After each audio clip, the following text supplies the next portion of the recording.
this. We'll talk to him just in a moment and also talk about Ron Paul's safety. But first off, A Noble Lie, Oklahoma City, 1995. It's a DVD film that I'm in, but there's many of the survivors of Oklahoma City are in, and also the mother of a police officer who was murdered because he was going to expose what really happened. This was done to blame the states' rights movement of real Americans, to blame us for this attack. This film is like cyanide to tyrants. Get it at Infowars.com and get it out to everyone you know. We also are still running the Everything Special because it's so popular. All 18 of my films on DVD for 70+% off, $99.95 versus $360. And it is your support of this broadcast and the news websites and the nightly news and everything that makes this possible. And it is your continuing support that helps us expand in the future. So, again, I want to thank all of you out there for your support of Infowars.com with your visits to the online video bookstore, your Prisonplanet.tv memberships. You are at the tip of the spear right beside us, not behind us in this fight. It's also very important to support our local AM and FM affiliates and to become sponsors of those local stations if you're a local business, but also to support those businesses that are sponsors. That's why we're getting on so many new AM and FM stations here in the United States, not just XM.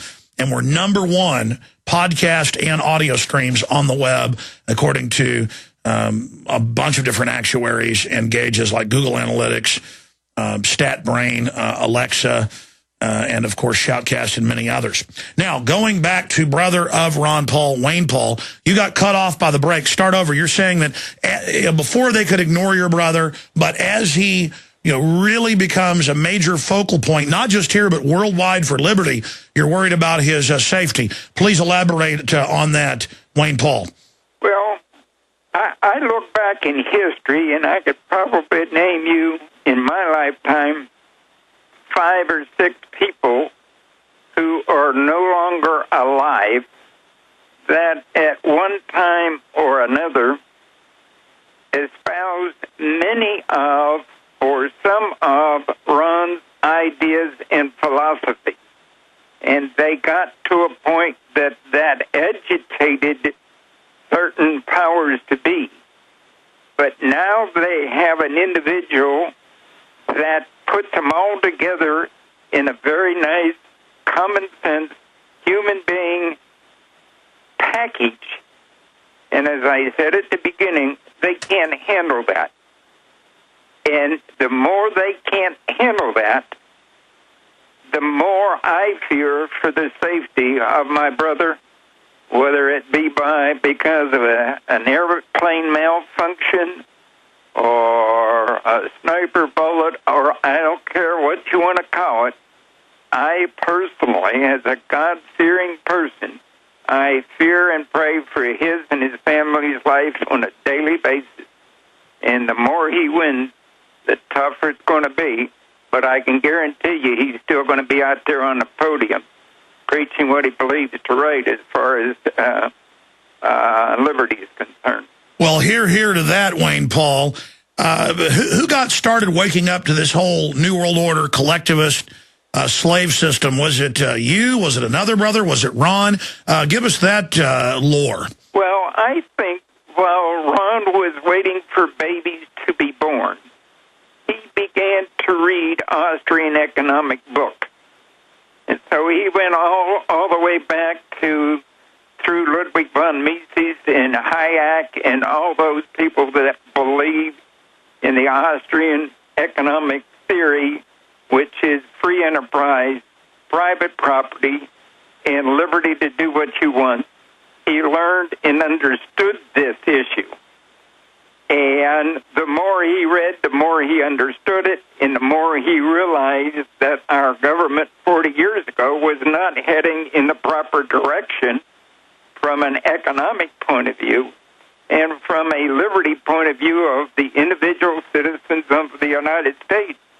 And that's when he decided that he felt he was called to turn around and try and educate the people to have a better understanding of economics, a better understanding of liberty, and a better understanding of the Constitution. So was he the first person to, I mean, obviously the family was very constitutional, already awake, but was he the first person to really wake up? I think he was in our family. I got involved in it from a tax point of view, and I started to read the Constitution from that point of view and from understanding the tax law. And I don't want to go into it now. Well, give us the skinny on it. Well, I can go into the fact that I can show you in chapter and verse who is required to file a tax return. But if you don't file a tax return, you go to jail. But what happens if you're not required to file? You're considered a tax protester.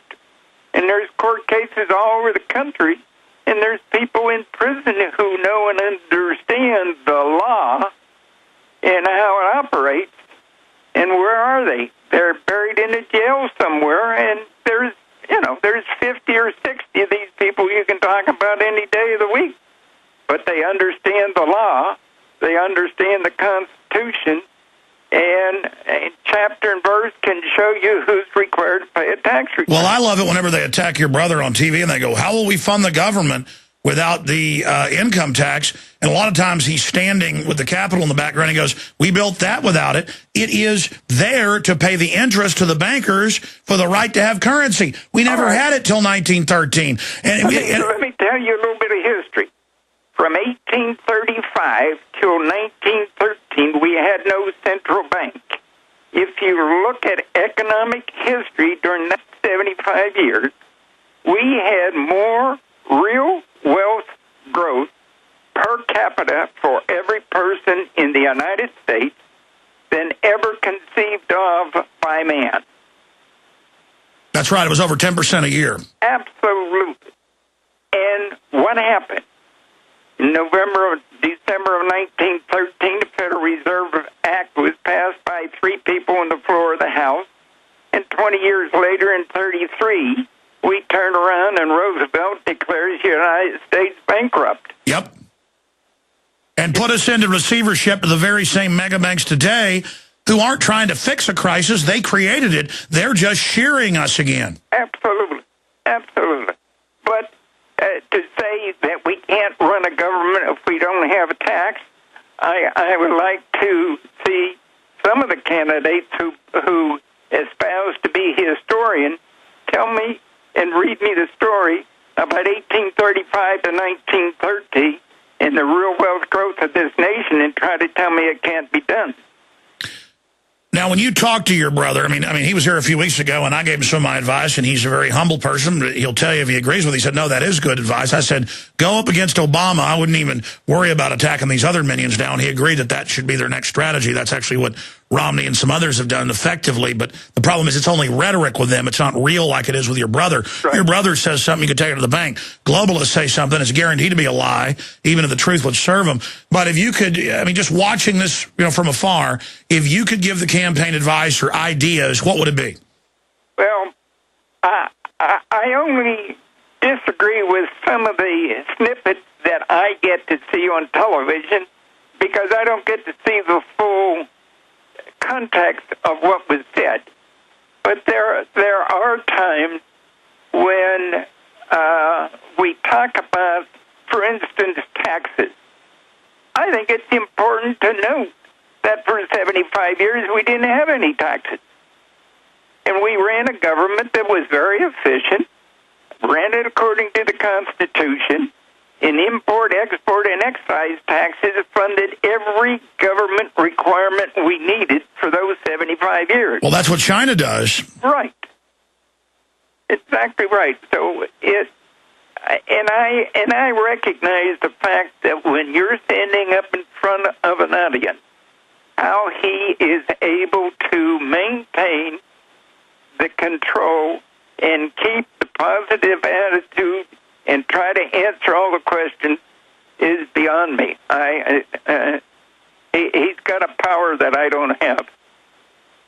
Well, I'm sure it's from being a doctor and all those life and death crises. It just gets to where you can really control yourself. Well, if he's sitting over a patient and he's got to make a medical decision, he turns around and makes the decision and lives with it, and 99.9% of the Yeah, he's from the real world. Yep. And he's up there with a bunch of insider trading crooks who are just completely arrogant and crazy. I want to ask you about the NDAA coming up, but I want to bring Rob Dewin, one of our investigative reporters and the director of the Nightly News here, because he was raising the same point of groups that are trying to get photos at the precincts of what the hand-raised tallies were. It should be posted anyways. Yep. And so it can all be collated. So we're going to definitely follow and track this. But then he's got some other breaking news. Rob, give us a report on that. Basically, about 2 a.m. last night, I got up. I couldn't sleep. I went online, and I started seeing a bunch of the stuff about Ron Paul and the election rigging. And I watched that video that we're going to show later with this Fox News tart, Dee Binky, talking about how nobody in the Republican Party wants Ron Paul to win. They're trying to figure out how to split the vote between Romney and Santorum, but they don't want to split it too much because then Ron Paul might win. And she called his supporters Paul bots, which I think is funny coming from Fox News, considering they love to regurgitate talking points over and over again and get people to robotically talk about them. And then it led me onto this website called transparentvote.net. And that's the one you're talking about, right, Wayne? That is correct. Yeah, and I mean, this has got a great plan, and it's people listening there in Iowa. Well, all we need is 1,784 people to go to each precinct, one person at each precinct. And don't worry about people doing it over and over again. That's okay. Yeah, don't wait for orders from headquarters. Just go do it. Get the picture. Because if we even get part of them, we can add it together and show fraud of what's going on. Sure, they did it in 2008. They only had. And again, that's why we do this, even if they try to rig it, because by engaging them, we show their fraud. Exactly. This is how you defeat an enemy: is engaging them. Because and one of the things the person in the precinct has to realize is once the precinct counts and the sheet is signed off on it, it becomes public, and that precinct chairman has the responsibility that if I ask to see it, he's got to show it to me. That's key. They've got to show it. So everybody, absolutely, get out there and do it. I mean, how obvious is it? They're sending an anonymous, and the only group they protest is Ron Paul, and then now the Republicans use that to make it secret. I mean, this is, we got to take your rights because Al-Qaeda. I mean, it's the oldest trick in the book. Well, what's going to happen is these precinct chairmen, they've been told to call in their results into this secret location where all the votes are going to be tallied. So we're never going to know what the real results are unless people get out there and do this. Yeah, this is how desperate they'll lie about WMDs, folks. They'll stage the Gulf of Tonkin. They'll do this. You're the enemy. The criminals that run this country are hijackers. They hate America. I mean, it's really just that simple. Now, let's get to Dee here, this Fox News correspondent, this Fox News, I guess, analyst. She goes on there. We have the article at Infowars.com. Republican insider, GOP establishment planning to subvert Iowa to prevent Ron Paul win. I want to play some of these clips and get Wayne Paul, brother of Ron Paul's, take on this.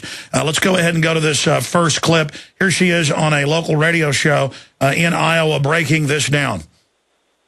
About Ron Paul showing very well in the caucuses here because there's concern, frankly, that Iowa will caucus itself into oblivion, and the party will say, listen, if Ron Paul is what Iowa picks for us or gives Ron Paul this kind of prominence, maybe Iowa shouldn't be first in the nation for our party next time around. And we know that the Iowa caucuses are important to this state and to the economy. Is it possible that the party apparatus here could be silently asking those district chairmen to start swaying some important caucus members over to the anti-Paul side, which may end up being Santorum being the beneficiary of that? Is that? And again, we're just speculating. Oh, but yes. You see a scenario like that happening. No, I'm not speculating. I've talked to the party officials. I know they're concerned about it because that takes away their significance. In Iowa, they want to keep #1 in the nation. And then if you nominate someone who doesn't have a snowball's chance,